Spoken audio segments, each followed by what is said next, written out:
What can I say? Great win for our program here to open up league. Just proud of our guys. You know, we've been talking about having some leadership emerge and practice every day, which would lead to game time and more of a 40-minute effort. And I think the practices over break, instead of playing, a game, helped us get better, and our guys took it to the court, and we're really focused and obviously put together our best 40-minute effort to this point. Oregon's really tough, man.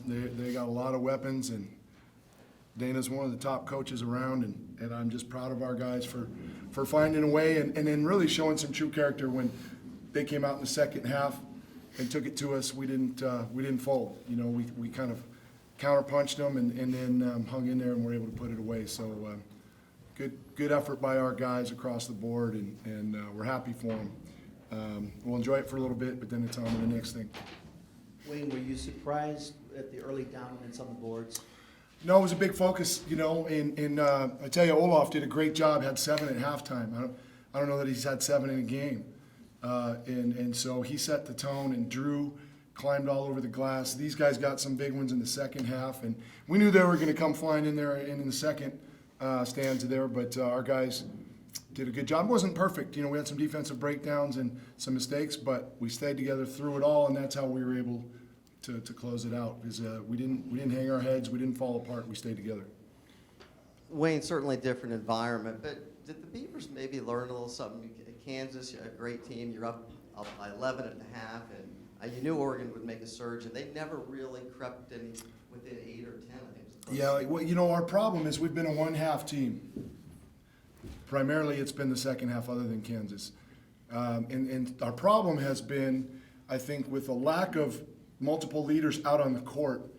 When things have gone well, we've gotten away from it and gotten a little selfish. Now it's my turn, instead of doing what works, what's been working. And so tonight, I think, and we've been addressing that. We've been talking about it since day one. And our guys really bought into that and knew at halftime we talked. I don't know if we mentioned Kansas, but we said, let's put 40 minutes together. We didn't want to say, hey, we gave up the lead in the second half. Said, let's make tonight, the first night, we put 40 together and come out and try to even be better than we were in the first half. And the guys answered. Langston, what was part of that counterpunch that you guys had in the second? What was part of that counterpunch you guys had in the second half? Like Coach said, guys just stayed in their roles.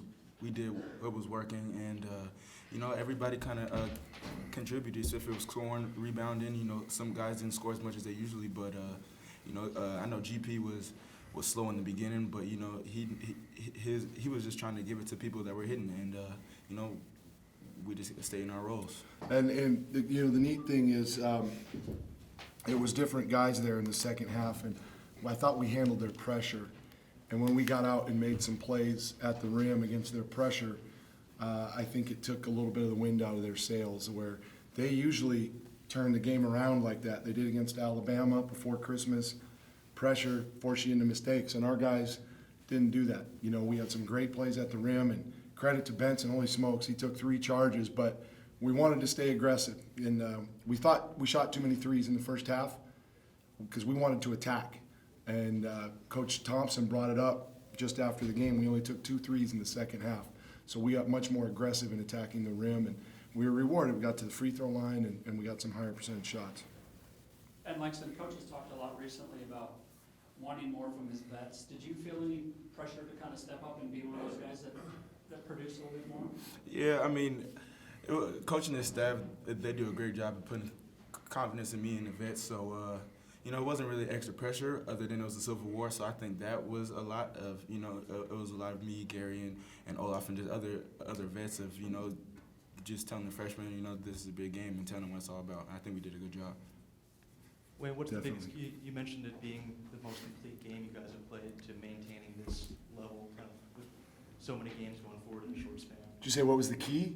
What's the key to going forward? Just keep doing keep doing it over 40 minutes. Whatever our game plan is, to stay in that through the course, knowing that there'll be some highs and some lows maybe. But we talk about maximizing our runs. What that means is what's working, keep doing it. Not all of a sudden fray away and say, now I can go get mine, we're up double figures. Just keep doing what's working and minimize their runs. So if they get a couple leak outs, all right, let's really wind them up and let's get a stop on one end and minimize their runs. And I think if our guys will continue to learn that and practice every day and bring the effort and the focus and not worry about who's doing what, but that the Beavers are doing what we're supposed to do, that's the key. And I think a little bit, because we've got some different dynamics this year. We've got 5 seniors. It's their last go-around here. They want to go out with a bang. We've got freshmen, and they're trying to figure which end is up right now. We've got to merge together and have better team chemistry, more leadership, so that we're doing what the Beavers need to do and not anything individual. And we all know if we do that and have success, then everybody kind of reaps the reward. So it's one game, and we got a long way to go, but this was a really good step in the right direction. Jason, that was the first sellout here in 3 years. How would you kind of describe playing in that environment as a freshman and succeeding so well? It was a lot of fun, it's just hearing from the vets and the coaching staff saying that, as soon as league starts, with the crowd comes stumbling in and things like that. But I think just like we say, I think we have one of the best student sections and just fan base in the entire Pac-12, and so it's kind of helped as a sixth man, out there, just helped us get that extra boost. And so it was a great first time, especially the Civil War, being out there. I think we'll get used to it as the season goes down. All right. Thanks, gang. Go Beavs. Thank you.